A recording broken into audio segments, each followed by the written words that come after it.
एको देवः सर्वभूतेषु गूढः सर्वव्यापी सर्वभूतान्तरात्मा कर्माध्यक्षः सर्वभूतादिवासः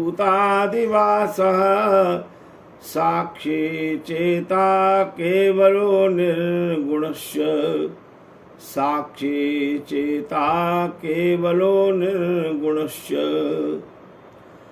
कर्मणा ह्यापि बोधव्यं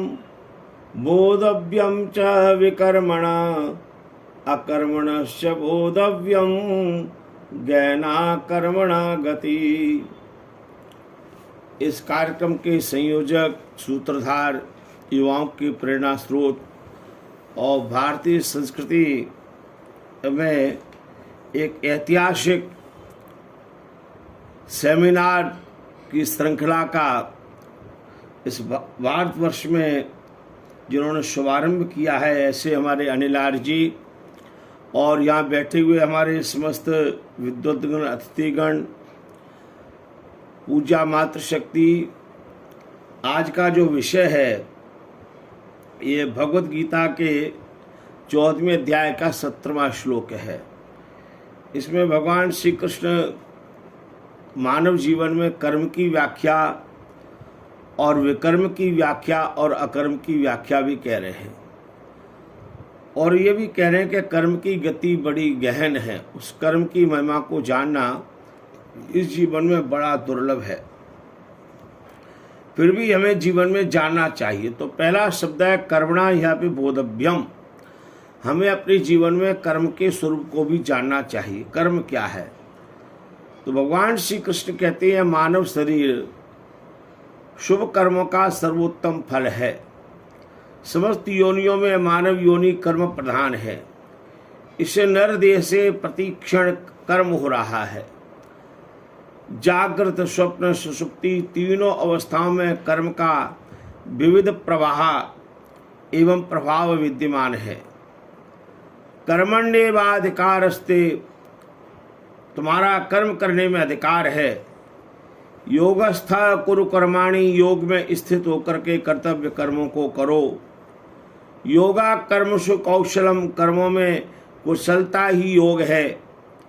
कार्यते यवशा कर्मा सर्वा प्रकृति गुणै, सारा मनुष्य समुदाय प्रकृति के गुणों द्वारा परवश हुआ कर्म करने में बाध्य किया जाता है। नियतम कुरु कर्मत्वम, तुम शास्त्रविहित नियत कर्म को करो। यज्ञार्थात् कर्मणो अन्यत्र लोकोयम कर्म बंधना, यज्ञार्थ परोपकारार्थ कर्म से अतिरिक्त यह संसार कर्म का बंधन है। अशक्तो ही आचरण कर्म परमाप्नोति पुरुषः, आसक्ति रहित होकर कर्म करता हुआ मनुष्य परमात्मा को प्राप्त हो जाता है। कर्मणे भी संसिद्धिम आस्थिता जनकादयः, जनक आदि जानी जन आसक्ति रहित कर्म द्वारा ही परम सिद्धि को प्राप्त हुए थे। कुरु कर्मैव तस्मात् त्वं पूर्वै पूर्वतरम कृतम, पूर्व काल में अनेक मुमुक्षुओं ने इसी प्रकार इसकी कर्म की महिमा को जानकर कर्म किए हैं, इसलिए तुम भी पूर्वजों द्वारा किए जाने वाले कर्मों को ही करो। योगिना कर्म कुर्वन्ति संगम त्यक्त्वा आत्मविशुद्धये, योगी जन आसक्ति का परित्याग कर आत्मशुद्धि के लिए कर्म करते हैं।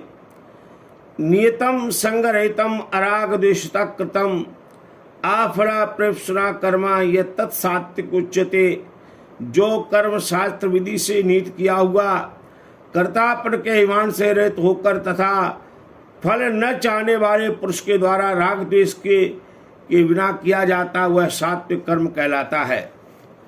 कर्म जीवन की क्रिया है जो हमको निरंतर करनी चाहिए। जीवन में कर्म 3 प्रकार के हैं। नित्य कर्म, शरीर की रक्षा, माता पिता की सेवा और सर्विस व्यापार आदि के साथ गृह कार्य करना। दूसरा नैमित्तिक कर्म, उस विशेष प्रयोजन सिद्धि कर्म, अतिथि सेवा आदि।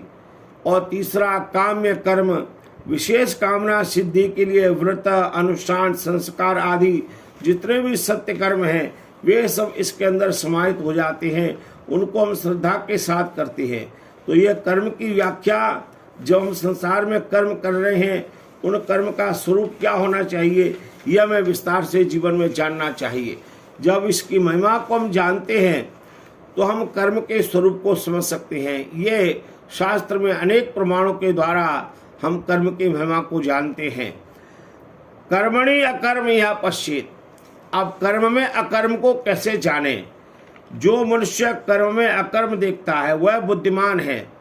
फल की इच्छा न रखने से नया राग उत्पन्न नहीं होता। दूसरों के हित के लिए कर्म करने से पुराना राग नष्ट हो जाता है।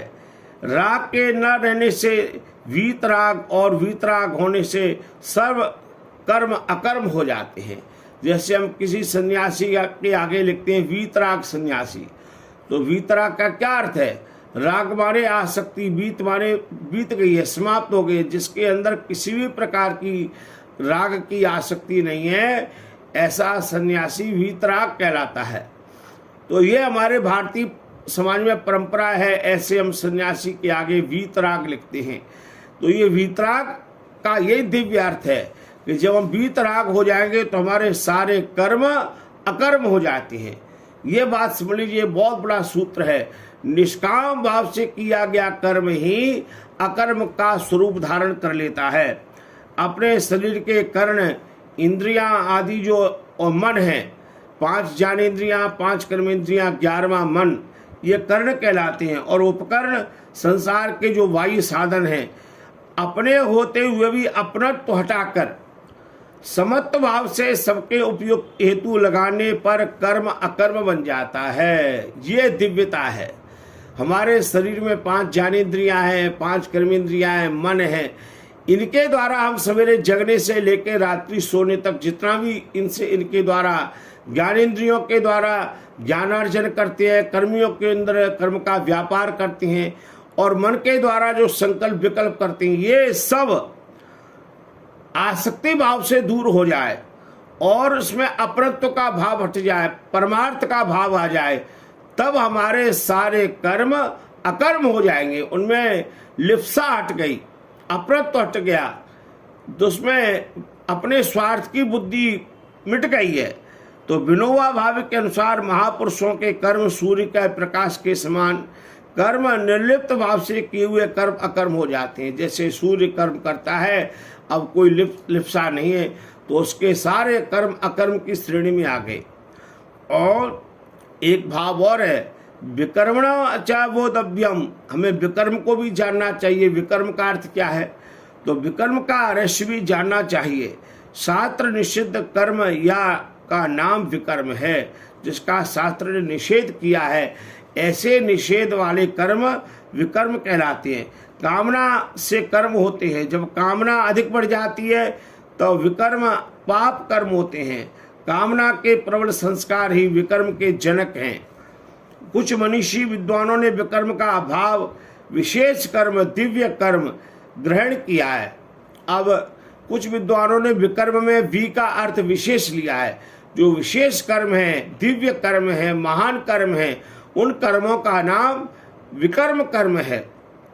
उनके अनुसार वी उपसर्ग विख्यात या विशिष्टता का द्योतक है। आत्मस्थित, आत्मतृप्त, आप्तकाम महापुरुषों के कर्म विशुद्ध होने से विकर्म कहलाते हैं। ऐसा ही विनोबा भावे ने विकर्म का अर्थ विशेष कर्म किया है। वे विकर्म को ही कर्म का आत्मा मानते हैं। और जैसे माता पिता गुरु वृद्ध जनों के प्रणाम रूपी कर्म हाथ से करते हुए उसमें अंदर की श्रद्धा भावना प्रेम का विकर्म जुड़ गया, इस तरह से कर्म अभिवादन के साथ विकर्म श्रद्धा से जुड़ गई। सज्जनों, माताओं, बहनों, विकर्म से कर्म में दिव्यता आ जाती है। अहंकार और अभिमान मिट जाता है। जब कर्म करते हुए अहंकार और अभिमान मिट जाए तब प्रत्येक कर्म विकर्म हो जाता है, विशेष कर्म हो जाता है, उसमें दिव्यता का भाव आ जाता है। और एक भाव है अकर्मणा च बोधव्यम। अकर्म का रहस्य भी जानना चाहिए। यथार्थ गीता वास्य में स्वामी जी ने इस प्रकार लिखा है कि आराधना कर्म को करते हुए मैं तो अपने इष्ट भाव का यंत्र मात्र हूँ, मैं गुणों से उत्पन्न अवस्था के अनुसार ही चेष्टा करता हूँ। हल्का सारा भार बैल के कंधों पर ही होता है, फिर भी खेत की जुताई हलवाहे की देन है। सब लोग कहते हैं किसान ने खेत जोता है, लेकिन वास्तव में तो किसान, जब बैलों के द्वारा खेती की जाती थी तो बैल नहीं हल को धारण करते थे, बैल ही चलते थे। लेकिन बैल के काम को किसान का काम माना जाता था कि किसान ने खेत जोता है। तो अपने को अकर्ता मानकर कर्ता प्रभु के आदेश का पालन करे। अपने में अकर्ता भाव आ जाए, मैंने जो भी कार्य कर रहा हूँ उसमें मेरा कोई अहंकार नहीं है, मेरी कोई विशेषता नहीं है। मेरे शरीर से, मेरी वाणी से, मेरे ज्ञानेंद्रियों से, कर्मेंद्रियों से जितना भी कर्म और ज्ञान का कार्य हो रहा है, ये सब प्रभु की कृपा है। तो इसी को कहते हैं अकर्मणि च कर्म या पश्चेत। अकर्म में कर्म देखे मनुष्य बुद्धिमान है। कर्मयोगी की प्रवृत्ति और निवृत्ति दोनों निर्लिप्तता पूर्वक केवल संसार के हित के लिए होती है। दोनों की प्रवृत्ति और निवृत्ति, इसका कोई प्रयोजन नहीं होता। साधक संजीवनी भाष्य में स्वामी राम सुखदास जी महाराज, जो गीता प्रेस के बहुत बड़े विद्वान सन्यासी रहे, और स्वामी राम सुखदास जी का जब मैं दिल्ली में रहता था, उन दिनों बिरला जो मंदिर है दिल्ली का, वहाँ पर उनके व्याख्यान हो रहे थे, तो मैं उसमें उनके दर्शन भी किए और उनका व्याख्यान भी सुना। तो स्वामी जी महाराज ने यहाँ इसकी व्याख्या करते हुए एक बात कही कि चलना फिरना है ना, खाना पीना आदि स्थूल शरीर की क्रियाएं हैं। जितनी है स्थूल शरीर के द्वारा हम जितनी क्रियाएं करते हैं, तो एकांत में बैठकर ध्यान जप करना सूक्ष्म शरीर की क्रियाएं हैं। तो समाधि अवस्था में आत्मस्थ होना कारण शरीर की क्रियाएं हैं। इसलिए निर्लिप्त रहते हुए लोक संग्राट कर्तव्य कर्म करना ही अकर्म में कर्म है। ये अकर्म में कर्म किस प्रकार का है, ऐसी व्याख्या स्वामी राम सुखदास जी महाराज ने की है। प्रवृत्ति का आरंभ और अंत होता है तथा निवृत्ति का भी आरंभ और अंत होता है, परंतु इनसे सर्वथा अतीत परम निवृत्त तत्व अपने स्वरूप का आदि और अंत नहीं होता है। वह दोनों के आरंभ और अंत में रहता है, दोनों का प्रकाशक और आधार है। परमात्मा को जानने के लिए स्वयं को उससे अभिन्नता का अनुभव करना, इस संसार को जानने के लिए इसकी क्रिया एवं पदार्थों में भिन्नता का अनुभव करना होता है। जो निर्लिप्त होकर कर्म करता है, मानो वह अकर्म में कर्म करता है। इसलिए साधक के लिए खुद भी कुछ भी करना, जानना और पाना शेष नहीं रह जाता। इसी की व्याख्या में महात्मा गांधी जी की परंपरा के एक भारत में बहुत अच्छे विचारक हुए विनोबा भावे। विनोबा भावे ने कहा, अकर्म में कर्म देखने का रहस्य यह है कि बच्चे के शरारत करने पर माता पिता का कुछ न बोलना, यह मौन रूपी अकर्म बच्चे को अपनी भूल सुधारने का विवश कर देता है।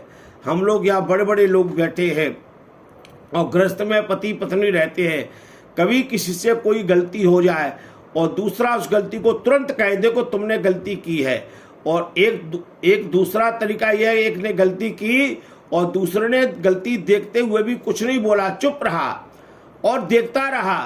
तो ये जो चुप रहना अकर्म है ना, कुछ न बोलना, वो अधिक प्रभावी पड़ता है। वो कहता है मैंने गलती की और उन्होंने मेरी गलती को देखा और देखते हुए भी कुछ न कहा। ये कभी कभी कुछ न कहना भी, वाणी से मौन हो जाना भी अधिक प्रभावी होता है। यह न बोलना अकर्म बोलने रूपी कर्म पर अधिक प्रभावी होता है। ये बात समझ लीजिए, ये बात सब जगह घटती है। इस उदाहरण को पति पत्नी, गुरु शिष्य मित्र के जीवन के प्रसंगों में घटाकर हम देख सकते हैं। यहाँ अकर्म का अर्थ अकर्मण्यता, कर्म त्याग और कर्म पलायन नहीं है। अकर्म का भाव यह निर्लिप्त होना, वासना रहित होना और कर्म करने के अभिमान और अहंकार का परित्याग करना जीवन के उच्चतम अवस्था है। महापुरुषों के जीवन में निर्लिप्त होकर के कर्म करने का भाव दिखाई देता है। नमाम कर्माणि लिम्पन्ति न मे कर्मा फले स्प्रिया। जिन दिनों में भाई अनिल जी मैं दिल्ली में था, तो भारत के चुनाव आयुक्त टी.एन. शेषन महोदय, टी.एन. शेषन ने भारत में चुनावों की श्रृंखला में एक महान क्रांतिकारी काम किया। सारे देश में टीएन शेषन का जयनाद होने लगा, जय घोष होने लगा कि भारत की चुनाव प्रक्रिया को उन्होंने एक बहुत मान और सम्मान की ऊंचाइयों तक पहुंचाने का कार्य किया। तो भारत की जनता उनका यशगान गाने लगी। तो टीएन शेषन ने एक व्याख्यान में दिल्ली में, उस सभा में मैं भी मौजूद था, तो उन्होंने ये श्लोक कहा था, जब किसी ने उनसे पूछा कि आप तो चुनाव में इतनी क्रांति कर रहे हैं, ये आपके अंदर शक्ति कहाँ से आई? तब टीएन शेषन महोदय ने एक बात कही, नमाम कर्माणि लिम्पन्ति न मे कर्म फले स्प्रिया। कर्मों के फल में मेरी स्प्रिया चाहना नहीं है, इसलिए मुझे कर्म कर लिप्त नहीं करते। मैं भगवान जैसी मुझे आदेश करते हैं, भगवान की प्रेरणा से मैं जीवन में कर्म करता हूँ। तो ये उद्गार उन्होंने व्यक्त किए थे। इसमें कर्म करते हुए निष्क्रिय एवं निरासक्त होने का एक दिव्य भाव है। अतः यह मानव परम बुद्धिमान है, जो कर्म अकर्म और विकर्म के स्वरूप को जानता है। साधक कर्म में विकर्म को सिद्ध करता है, भक्त कर्म में अकर्म को और अकर्म में कर्म की पहेली को समझकर जीवन जीने की कला जान जाता है। तो ये जो 3 शब्द हैं, इनकी मैंने एक छोटी सी व्याख्या आपके सामने रखी। भाई अनिल जी, ये तीनों शब्द जीवन में हम जाने, कर्म क्या है, अकर्म क्या है और विकर्म क्या है, इन तीनों को यदि हमने जीवन में समझ लिया तो हमारा जीवन सार्थक होगा, कल्याणकारी होगा।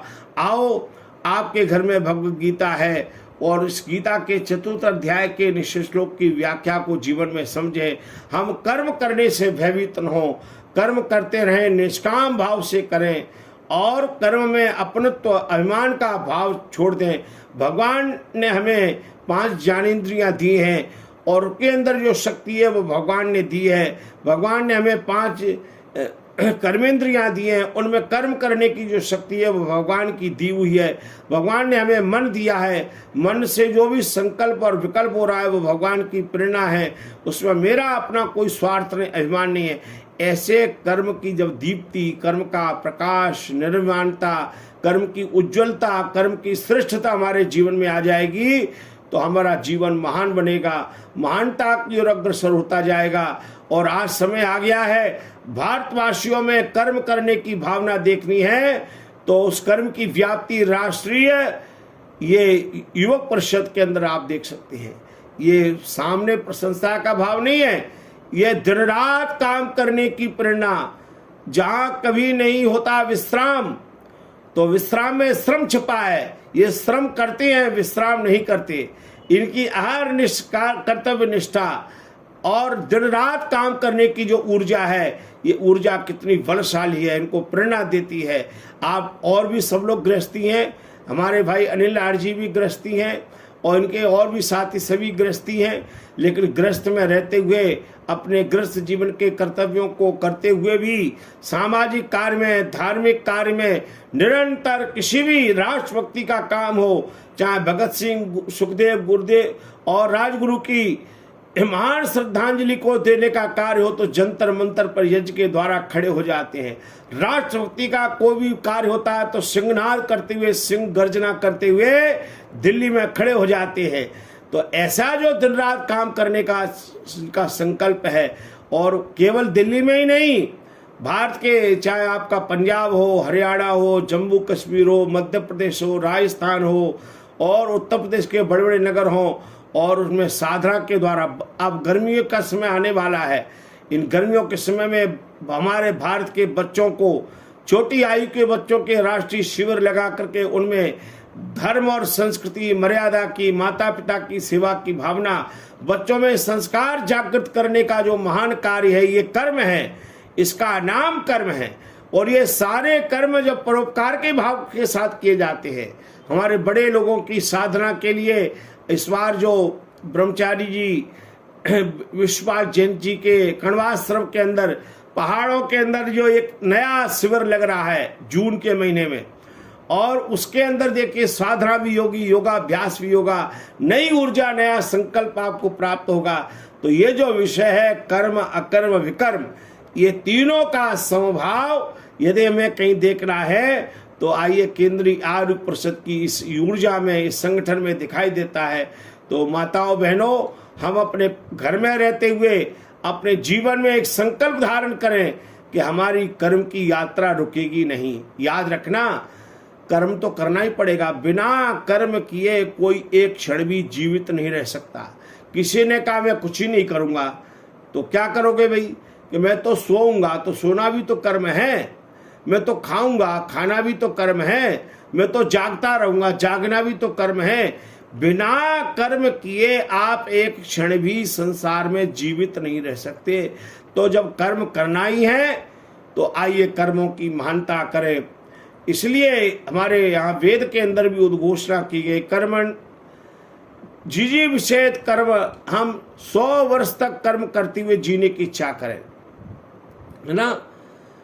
अब ये जो 100 वर्ष जीवित रहे जिजीविषा के साथ कर्म करने की भावना है, और उसी को गीता के अंदर कहा गया कि कर्म करो, कर्म पर तुम्हारा अधिकार है। तो आइए इस कर्म की भावना को कुर्वन्नेवेह कर्माणि जिजीविषेसतम समा एवं त्वयि नान्यते तोस्ति न कर्म लिप्यते नरे। यजुर्वेद के 40वें अध्याय की यह ऋचा है। वेद का मंत्र उद्घोषणा करते हुए कह रहा है, कुर्वन्नेवे कर्माणि, कर्माणि कुर्वन् इह, कर्मों को करते हुए इस संसार में जिजीविषेद जीने की इच्छा करे। जब तक ये जीवन है, जब तक शरीर में प्राण शक्ति है, कर्म की अबाध गति चलनी चाहिए और कर्म की संपादना श्रेष्ठता के साथ होनी चाहिए। तो हम अपने परिवार के लिए, अपने समाज के लिए, अपने राष्ट्र के लिए भगवान के कर्मों को देखो। जब कभी आपके जीवन में आलस्य और प्रमाद आ जाए तो वेद का मंत्र कहता है, विष्णु कर्माणि पश्यत यतो व्रतानि पस्पसे। विष्णु कर्माणि पश्यता, आओ परमात्मा के इन कर्मों को देखो। ब्रह्मांड में भगवान के कर्मों की व्याप्ति है। देखो, सूर्य समय पर निकल रहा है, चंद्रमा अपनी शीतलता प्रदान कर रहा है, पृथ्वी माता अपनी दिव्य शक्तियों से सबका भरण पोषण कर रही है, समय पर वृष्टि हो रही है, और समुद्र का जो जल है वो वाष्प बन करके वायुमंडल के द्वारा ऊपर मेघ बादल बन रहे हैं, और समय पर वर्षा ऋतु में फिर बादल बरसेंगे। बताओ, सृष्टि का चक्र निरंतर चल रहा है। यज्ञ अर्थात कर्मणो अन्यत्र लोकोयम कर्म बंधन। जितने यज्ञ अर्थात कर्म हैं उनको छोड़ करके सारा संसार कर्म का बंधन है। तो भगवान के कर्मों की व्याप्ति को देखो। जितने वृक्ष हैं वो समय पर फल दे रहे हैं। कभी ऐसा हुआ कि वर्ष में आपको और हमको फल खाने के लिए नहीं मिले? सेब, संतरा, मौसमी, अनार, आम, सारे फल हर ऋतु के अनुसार आपको मिल रहे हैं। हर ऋतु का भोजन आपको मिल रहा है। सब ऋतुओं का आगमन हो रहा है। चाहे ग्रीष्म ऋतु हो, ग्रीष्म ऋतु का आनंद मिलता है। बसंत है, शिशिर है, हेमंत है। सब ऋतुओं में भगवान ने सब तरह का आहार दिया है, सब तरह के फल दिए हैं। प्राणी मात्र का भरण पोषण प्रभु कर रहे हैं। ये भगवान के कर्मों की व्याप्ति है। तो आइए हम जीवन में ये संकल्प लेते हुए चले कि भगवान के कर्मों को देखते हुए भी हम भी अपने जीवन में कर्म करने में आलस्य नहीं करेंगे। जब कभी आपके जीवन में आलस्य आए तो केंद्रीय आरु परिषद की ओर देख लो और इनके कर्मों की व्याप्ति देख लो। सारे साल भर एक से एक इनके कर्म श्रेष्ठ से श्रेष्ठतम होते चले जाते हैं, और इसी तरह से हम भी अपने जीवन में कर्म का शुभारंभ करें। तो आइए, अब आज हमने कर्म की महिमा को जाना, अकर्म की महिमा को जाना और विकर्म के स्वरूप को भी जाना। इन तीनों शब्दों के जितने स्वरूप को आप जानेंगे, मेरी आपसे विनम्र प्रार्थना है, भगवत गीता के जिन विशिष्ट श्लोकों की व्याख्या मैंने इस प्रसंग में की है, आपके घर में भगवत गीता है उसको निकालिए। आपके घर में वेद है तो यजुर्वेद के 40वें अध्याय को निकालिए और इन सब प्रसंगों का स्वाध्याय कीजिए। जब आप स्वाध्याय करेंगे तो आपके स्वाध्याय के द्वारा आपको स्वतः जिस दिन बोध हो जाएगा कर्म का स्वरूप क्या है, विकर्म का स्वरूप क्या है, अकर्म का स्वरूप क्या है, तो आप जीवन में महानता की ओर बढ़ेंगे, भगवान की भक्ति का भाव बढ़ेगा। और हमारे भारतीय परंपरा में जितने भी सन्यासी महात्मा हुए हैं उनके जीवन में कर्मों की व्याप्ति थी। आप विचार कीजिए, स्वामी विवेकानंद जी का जन्म उड़ीसा में हुआ और सारे भारतवर्ष में उनकी ख्याति और विश्व की धर्म सम्मेलन में जब अमेरिका में गए तो वहां उन्होंने विश्व धर्म सम्मेलन में भारत का जब पक्ष रखा, उन्होंने अपनी वाणी के द्वारा जब उद्घोष किया तो सारे विश्व में स्वामी विवेकानंद के नाम की चर्चा होने लगी। यह है कर्मों की महिमा। स्वामी राम तीर्थ विदेश में गए तो सारी भारतीय संस्कृति का जय घोष किया। ऋषिवत देवदयानंद जी महाराज ने थोड़े से समय में सारे भारतवर्ष में भ्रमण करके आज जहां लाहौर पाकिस्तान में वहां कशिश में वैदिक धर्म का झंडा फहराता था, 24 जून 1877 को इसी लाहौर की धरती पर वेद धर्म और आर्य समाज की स्थापना करते हुए ऋषि ध्यान जी ने, किसी जमाने में वो भारत की आस्था का केंद्र होता था, ऐसा महान पुरुषों के जीवनों को जब आप देखते हैं, चाहे रामकृष्ण परमहंस जी के जीवन को देखें, चाहे हमारे जीवन में रविन्द्रनाथ टैगोर के जीवन को देखें, महात्मा गांधी जी के जीवन को देखें, और अभी रामनवमी गई है, भगवान राम की महिमा को देखें।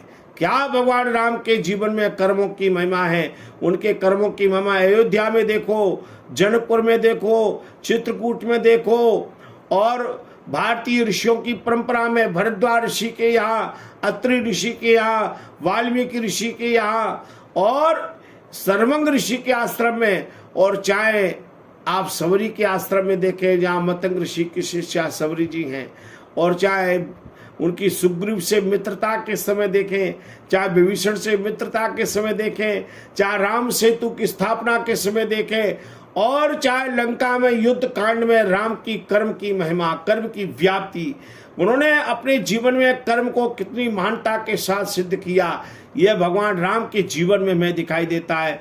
माताओं बहनों, हमारे भारतवर्ष में कर्मों की व्याप्ति यदि देखनी है तो योगेश्वर श्री कृष्ण के जीवन में देखो।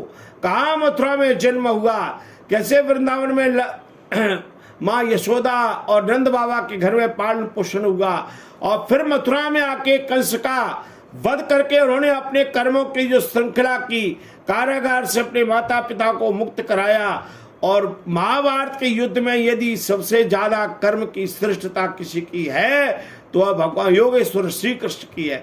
दुनिया के इतिहास में ऐसा उदाहरण मिलेगा कि युद्ध के मैदान में गीता का जैसा संदेश हो, कुरुक्षेत्र की भूमि पर जहां चारों ओर से शंखनाद हो गया है, दोनों कौरव और पांडव दल की सेनाएं खड़ी हैं, और उसी समय भगवान श्री कृष्ण ने गीता का जो बोध अर्जुन को कराया। ये दुनिया के इतिहास में आज हम देख रहे हैं कि रूस और यूक्रेन में युद्ध हो रहा है, लेकिन वहां कोई गीता का संदेश है क्या अनिल भाई जी? यह भारत की भूमि है, यह भारत की धरा है, यह भारत की संस्कृति है कि दुनिया में जब लड़ाइयां होती हैं, लेकिन महाभारत का जब युद्ध हुआ तो भगवान श्री कृष्ण ने दुनिया को गीता का संदेश दिया, और उन्होंने खड़े होकर के कहा, अरे अर्जुन पलायनवादी नहीं बनना है। अर्जुन ने जब गीता में यह कहा, सीदंती मम गात्राणि मुखम च परिशुष्यति बेपतुश्च शरीरे में रोमहर्षश्च जायते, हे भगवान मेरा गांडी मेरे शरीर से छूटा, और मेरे हाथों से मेरा गांडी छूट रहा, मेरा शरीर का रोम रोम कंपायमान हो रहा है, मेरा मन भ्रमित हो रहा है, मैं युद्ध नहीं कर सकता, है ना। और उन कौरवों के लिए वो दुखी हो जाता है, खत्म रणम हन्ये, मैं इनको रण में कैसे युद्ध मानूं, और ये मेरे हैं, इनमें ममत्व का भाव जब आ जाता है अर्जुन के मन में, ये मेरे अपने हैं, इनको मैं कैसे मारूं, है ना। अपि त्रैलोक्य राजस्य हेतो खिन्नुमयि कृते, तीनों लोकों का भी राज्य मिल जाए तो भी मैं इन कौरवों के साथ युद्ध करूं। कथम भीष्म संख्ये द्रोणम च मधुसूदन, मैं भीष्म पितामह से कैसे युद्ध करूं, मेरे द्रोणाचार्य के सामने कैसे युद्ध करूं, ये तो मेरे अपने लोग हैं। ये अपरत्व भाव जब जागृत हो गया, मोह की व्याप्ति हो गई, तब अर्जुन के मोह का निवारण करते हुए गीता के दूसरे अध्याय के दूसरे श्लोक में भगवान कृष्ण कहते हैं, कुतस्त्वा कस्मिलम्बिदम विषमे समुपस्थितम अनार्जुष्टम अस्वर्गम आकीर्ति कर्म अर्जुन। अरे अर्जुन, तुम क्षत्रिय धर्म का परिपालन करने के स्थान पर गांडीव छोड़ करके और रथ से नीचे उतर रहे हो। अरे तुम्हारे अंदर एक कश्मल बेहोशी कहां से आ गई? अनार्जुष्टम, अनार्यों की जैसा प्रीति, अस्वर्गम, स्वर्ग को न देने वाला, अकीर्ति कर्म कीर्ति को न देने वाला ये जो तुम्हारा स्वरूप है इसका परित्याग करो। माताओं बहनों, भगवान श्री कृष्ण ने जो उपदेश दिया, इस उपदेश का प्रभाव यह हुआ कि गीता के अंदर अर्जुन कहता है, आम ते शिष्या, अब मैं आपका शिष्य हूं, जैसा आप आदेश करेंगे उसका पालन करूंगा। तो मैं इन शब्दों के साथ आपको वाणी विराम करते हुए कहना चाहता हूं कि आइए, इस पूरे गीता का एक कर्म योग है, वो मैंने उसका सार बता दिया। अर्जुन युद्ध के लिए तैयार हो गया और वही अर्जुन युद्ध में विजय को प्राप्त हुआ जो युद्ध में गांडीव छोड़ करके खड़ा हो गया था। उसने गांडीव का संधान किया और युद्ध में विजयश्री प्राप्त की। यह भगवान का कर्म योग है, यह भगवान के कर्म की महिमा है। तो इसलिए गीता के अंतिम श्लोक के द्वारा वाणी को विराम देंगे। यत्र योगेश्वर कृष्ण यत्र पार्थो धनुर्धर तत्र श्री विजयो भूति ध्रुवा नीतिर्मतिर्मम। ये संदेश कह रहे हैं कौन? संजय कह रहा है। जहां पर योगेश्वर कृष्ण है, जहां पर धनुर्धारी अर्जुन है, तत्र श्री, वहीं पर श्री है, विजय है, ध्रुवा नीति है और अटल नीति वहीं पर है। ये घोषणा संजय कर रहा है। मतिर ममा, ये मेरी मति है, ये मेरी बुद्धि है, ये भगवान श्री कृष्ण का कर्म योग है। तो माताओं बहनों, इन शब्दों के साथ ओम शांति शांति शांति।